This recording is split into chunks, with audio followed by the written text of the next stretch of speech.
Olá, eu me chamo Alice Lopes de Souza, eu sou graduanda do curso de História na Universidade Federal de Santa Catarina e sou bolsista do PET História, que é o Programa de Educação Tutorial do PET, também na mesma universidade. E hoje eu estou aqui como representante e entrevistadora do professor Bruno Níquel para o segundo ciclo do 30 Minutos de Histórias. O primeiro ciclo está nas nossas redes sociais e a gente trabalhou em outras diversas entrevistas com um projeto que a gente tem sobre Florianópolis. E aí esse ciclo visa o ensino de história em diversas questões e aspectos e instituições diferentes. Então, nessa entrevista de hoje, a gente vai falar com o professor Bruno, como eu comentei, e eu queria que o professor falasse um pouco sobre a trajetória dele, por favor. Legal. Então, sou Bruno, eu sou formado em História pela UDESC, pela Universidade do Estado de Santa Catarina. Tenho uma pós-graduação pela UFSC em Educação e Realidade Brasileira, e atuo na sala de aula desde 2008. Já tive a oportunidade de lecionar em diferentes contextos, da educação básica, atualmente atuo em cursos pré-vestibulares. Já tive a oportunidade também de trabalhar em um curso voluntário no pré-vestibular comunitário, entre outras experiências de educação. A gente vai fazer essa entrevista com base na experiência do professor com o pré-vestibular. E aí eu queria saber um pouco sobre quais são as maiores dificuldades nesse momento de pandemia que a gente se encontra.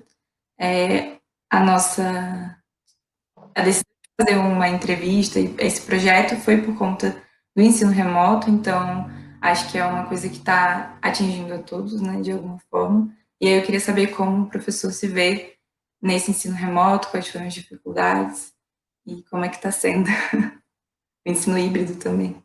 Uhum.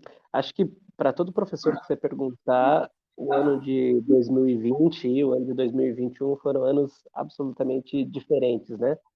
Por maior que seja a experiência que a gente possa ter em sala de aula, as transformações foram muitas, né? Então, basicamente, em 2020 a gente teve esse ensino de forma online, né, virtual, o que é bem complexo. Por exemplo, no segundo semestre de 2020, eu atuei com turmas de pré-vestibular que eu nunca vi as pessoas, né? Presencialmente eu nunca as encontrei. Então, isso é bem difícil, uma vez que a gente sempre pensa a educação para os sujeitos, né? Então, quando a gente entra em determinado contexto de educação, uma determinada sala de aula, você vai tentar entender quem são aquelas pessoas e entender como é que a gente pode contribuir para a formação. Fazer isso apenas de forma online é realmente complexo. Então, até eu brincava no final de 2020 que se eu visse vocês na rua eu não ia reconhecer, uma vez que, né, só tinha visto de forma online. 2021, então, a gente começa com esse ensino que muitos têm chamado de híbrido, né? Uma das experiências que eu estou tendo é ter alguns dias com as turmas presenciais em sala de aula e alguns dias virtuais. Já é alguma coisa, uma vez que eu posso, algumas vezes, né, em alguns dias, então, ver o rosto das pessoas educandas e, né, conseguir entender um pouquinho mais quem são, o que querem e como é que eu posso contribuir. Ver os olhos já ajuda, né? E aí, pensando nisso, a gente gostaria de saber como são essas cobranças em relação aos conteúdos no ambiente do pré-vestibular. Então, se o professor recebe cobranças de aulas mais conteudistas, enfim. Uhum. O pré-vestibular, então, tem essa demanda bem específica, né, de conteúdo para aprovação no vestibular. Então, tanto o estudante como a comunidade, digamos assim, né, os pais e tudo mais, querem essa ideia de conteúdo. Isso não é necessariamente um problema, né? Talvez um problema específico do pré-vestibular seja a questão de tempo. Eu tenho pouco tempo para falar de alguns assuntos, então alguns eu tenho que fazer primeiro uma escolha, né? Não são todos os assuntos que eu consigo abordar, e alguns assuntos eu tenho que passar mais rapidamente, né? Sem conseguir fazer uma abordagem tão profunda quanto eu gostaria. Mas a cobrança de conteúdos, ela por um lado ela existe, por outro lado também é importante destacar que o estudante tem muito comprometimento, né? Então, no universo do pré-vestibular, a gente lida com estudantes que estão bem interessados, que querem saber, que fazem as perguntas, e isso gera um contexto de aprendizagem bem bacana. Então, não acho, não acho um problema em si a cobrança pelos conteúdos. Acho que é importante mesmo você saber por que você está estudando. Ainda mais que agora você tem alguns vestibulares bem inteligentes, né? Então você pega, por exemplo, o vestibular da UFSC, quando a gente vai resolver as questões da UFSC, dá para abordar uma série de questões a partir de uma determinada questão. Então, justamente, dá para a gente viajar bastante, dá para a gente abordar o contexto histórico, a vivência da sociedade, a transformação do homem naquele meio, enfim, os aspectos que forem necessários. Então, o professor acha que esses vestibulares mais cabeça, assim, essas formas diferentes de vestibular, elas são uma forma de passar esse conteúdo com mais humanismo e mais crítica? Gostaria de saber se tem outras formas de fazer isso, né? Como passar esse conteúdo de história de uma forma mais humanista e É, de um os crítico maior, né? os vestibulares, eles estão sempre mudando, né? Estão sempre em transformação. Então, por exemplo, se algum tempo atrás você tinha alguns vestibulares, a própria UFSC, né? No ano 2000 ou 99, ela cobrava a data da Revolução Francesa, como questão de vestibular. Hoje em dia, isso não pergunta ao Google, ele te responde a data da Revolução Francesa, mas ele não consegue te responder, por exemplo, qual é a influência da Revolução Francesa para pensar os campos de esquerda e direita, né, na política global, ou enfim, né, para a disseminação do iluminismo, etc. Tal. Então, nossa sociedade que a gente vive, com acesso de fato à informação, o que a gente precisa é justamente conseguir fazer com que essa informação faça sentido. Então, os vestibulares ficam mais inteligentes, então, fazendo perguntas, trazendo alternativas que são mais contextualizadas, que trabalham muito mais com narrativas e possibilidades, e a nosso trabalho na sala de aula também fica mais agradável, né? Então, se o vestibular já não cobra apenas uma questão factual, a gente também tem mais liberdade para discorrer sobre os assuntos. Isso é uma coisa bem legal, né? Uma das coisas interessantes da sala de aula, então, é que a gente tem no pré-vestibular uma possibilidade de fazer associação com outras áreas do conhecimento. Então, várias vezes nas minhas aulas, eu jogo a bola para a redação. Ah, então vamos discutir sobre, estou falando sobre o iluminismo, por exemplo. Ah, vamos discutir sobre os limites da liberdade de expressão, que é um tema muito quente para a nossa época, né? Então, essa relação com outras áreas da ciência também é uma das vantagens das aulas do pré-vestibular. A gente ouve muito que, né, também experiências para vestibular próprio, assim, o ambiente é para pessoas que focam em passar em cursos específicos, né, medicina, engenharias, às vezes. E aí o professor comentou sobre um estímulo do estudante em aprender. Você sente que existe um estímulo diferente para aprender ciências humanas? Se os alunos não se interessam tanto quanto, se esse uso na redação influencia? Gostaria de saber mais.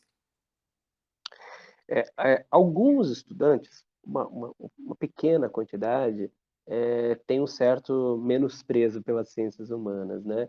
Então, alguns acham, olha, não, eu faço opção por exatas, né? Pelas ciências duras, as ciências humanas têm um baixo valor no meu vestibular, não vou utilizar isso no meu curso, não me interessa muito. Mas isso é uma raridade, são poucos casos mesmo, né? A boa parte entende que está ali para aprender e tem que tirar a melhor nota possível, então vamos lá.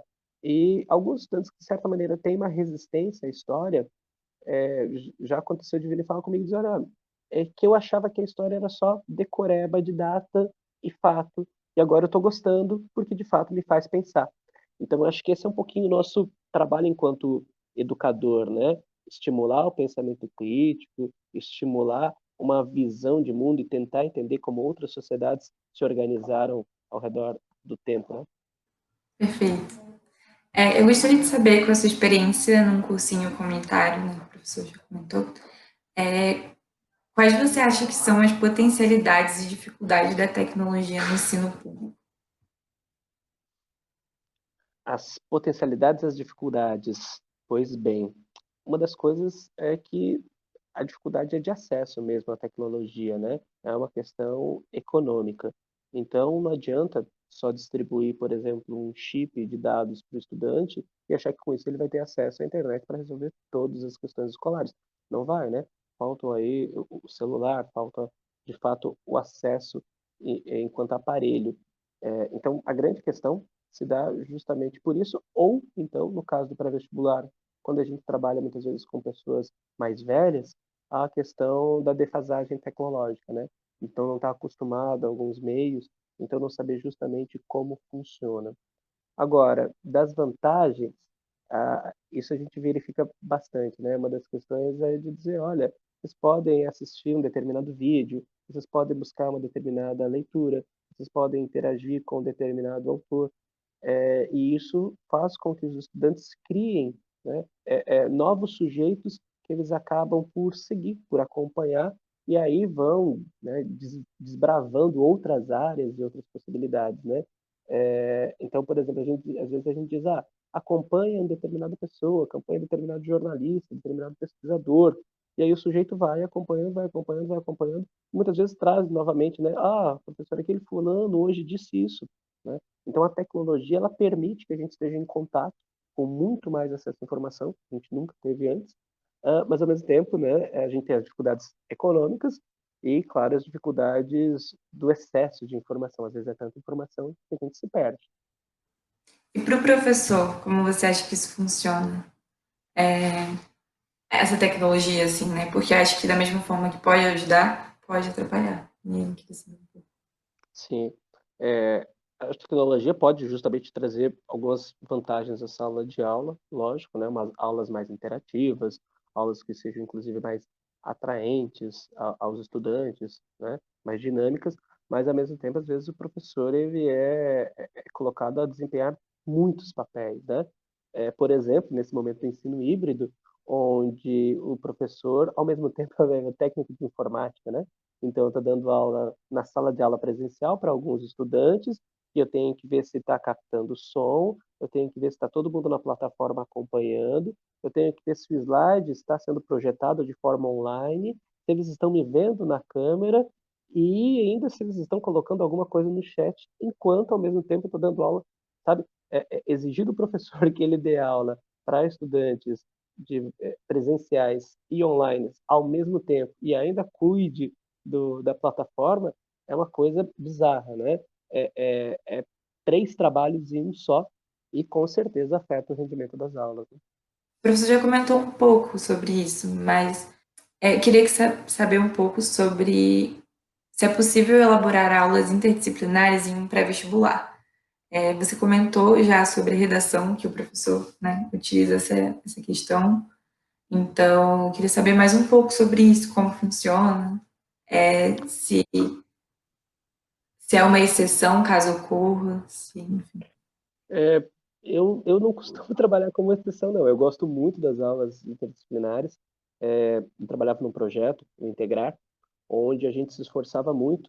Primeiro que a gente trabalhava com a ideia de ciências humanas, né? A gente tinha, de fato, a ideia de trabalhar ciências humanas e não história, geografia, sociologia e filosofia. Então, todas as aulas tinha 2 professores de áreas distintas, né? Então, um da geografia e um da sociologia, um da história, um da filosofia, enfim, para que justamente acontecesse como ciências humanas. Para além disso, a gente sempre buscava a interação entre outras disciplinas. Então, por exemplo, a gente já fez aulas sobre as armas químicas nos conflitos mundiais. Então, juntando a química e juntando a história, né? A gente já trabalhou muito sobre a questão da evolução e da pré-história. Então, justamente trabalhando a biologia e trabalhando a história. Então, acho que dá para fazer, tem muitos, enfim, tem diversos campos para a gente trabalhar sobre isso. E é uma das coisas que eu acho muito interessante para o estudante, né? A gente tem uma dinâmica escolar bem cartesiana de separação das disciplinas, cada uma nos seus 45 minutos, fecha o caderno de uma matéria, abre de outro, E muitas vezes não se parece que no mundo real o conhecimento ele está absolutamente disperso, junto e misturado, né? Então, algumas aulas interdisciplinares elas ajudam justamente que o estudante se acostume a fazer esse juntar das áreas de conhecimento, né? Eu costumo dizer que num vestibular você precisa utilizar-se de todas as armas possíveis. Então, você vai precisar utilizar-se dos seus conhecimentos de língua portuguesa, de repente, para entender prefixos, sufixos e entender o que uma questão está dizendo. Você pode utilizar os seus conhecimentos na biologia justamente para questões da história e assim por diante.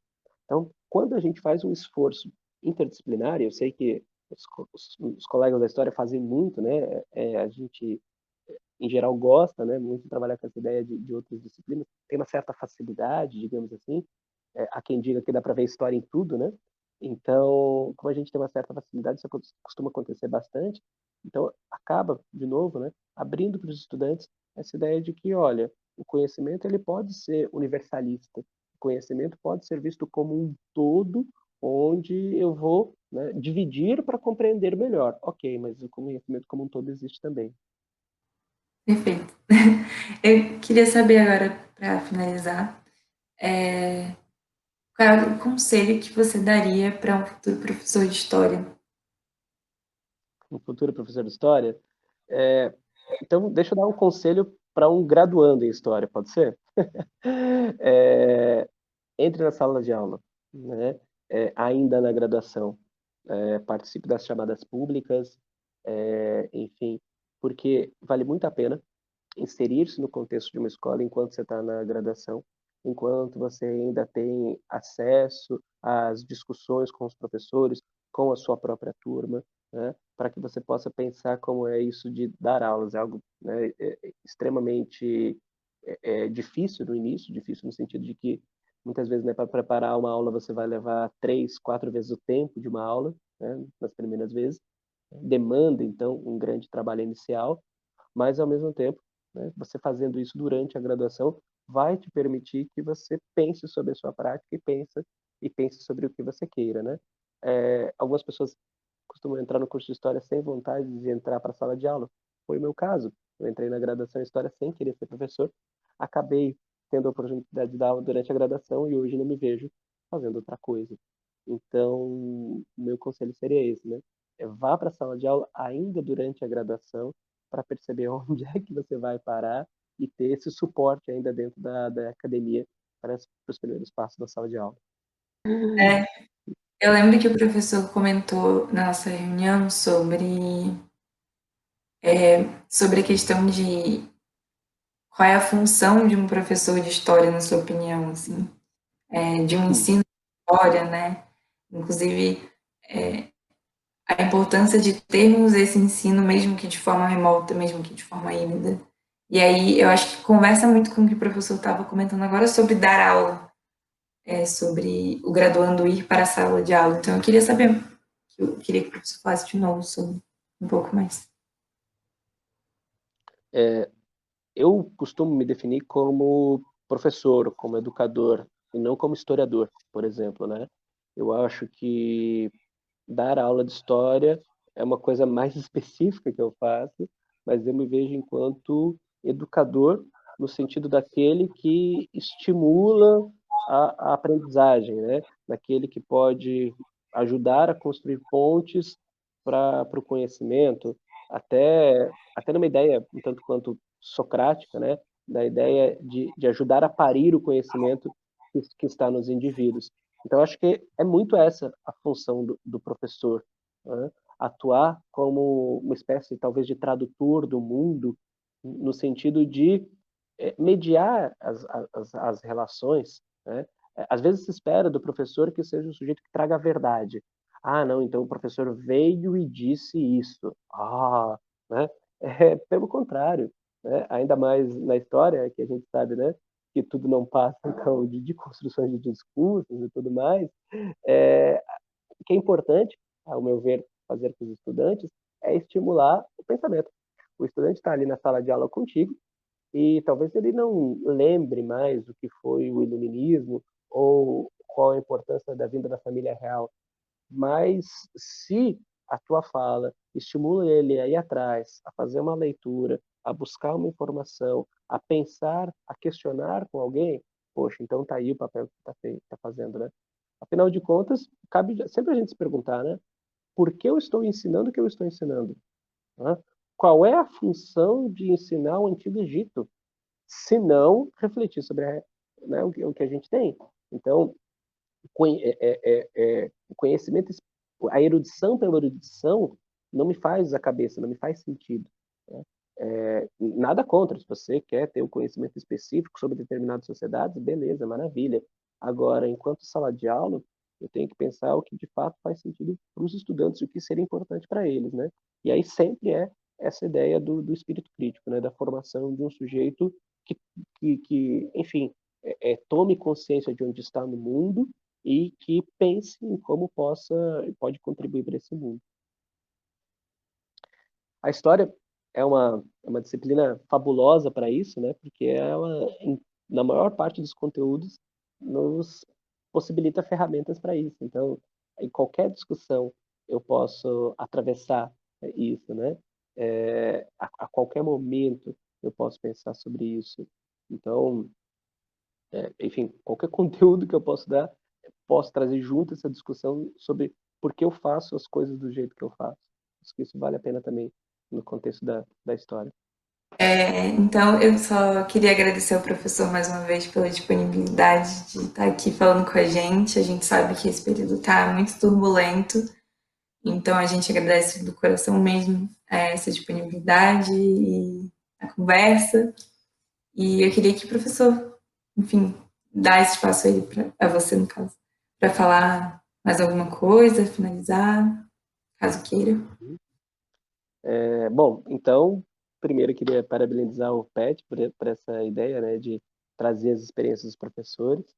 Acho que é interessante justamente ver vários contextos de como se dá o ensino de história, né?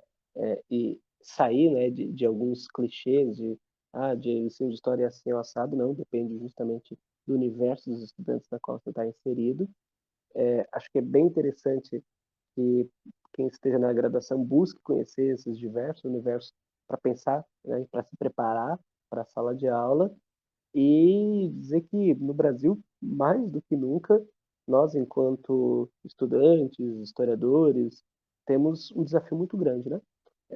Nesse contexto de desinformação, nesse contexto de fake news, nesse contexto de disputa pela narrativa, a gente tem uma função social do nosso tempo, que é justamente fazer voz, dar espaço, né?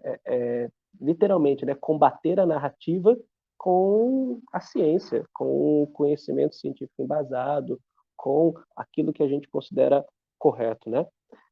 Aproveito também para divulgar, juntamente com outros colegas, eu tenho um podcast chamado Pode Perguntar. Então, se alguém também tiver alguma dúvida histórica, pode perguntar. Você encontra aí em várias plataformas acessíveis. Beleza, gente? Certo? A gente divulga o podcast do professor junto com a divulgação das nossas redes sociais. Eu só queria dizer novamente que esse vídeo faz parte do segundo ciclo do 30 Minutos de Histórias. O primeiro ciclo está nas nossas redes sociais. Esse segundo ciclo também vai estar. E a gente deixa aberto também para vocês, quem está assistindo, procurar sobre o primeiro, procurar sobre o PET. Nós somos diversos grupos aí pelo Brasil fazendo pesquisa, estudando, produzindo conteúdo e muita gente não conhece. Então, entra nas nossas redes sociais, procura sobre, que é muito interessante. E também quero dizer que na próxima semana vai ser lançado o último episódio desse grupo de entrevistas, que vai ser com a professora Fabiane.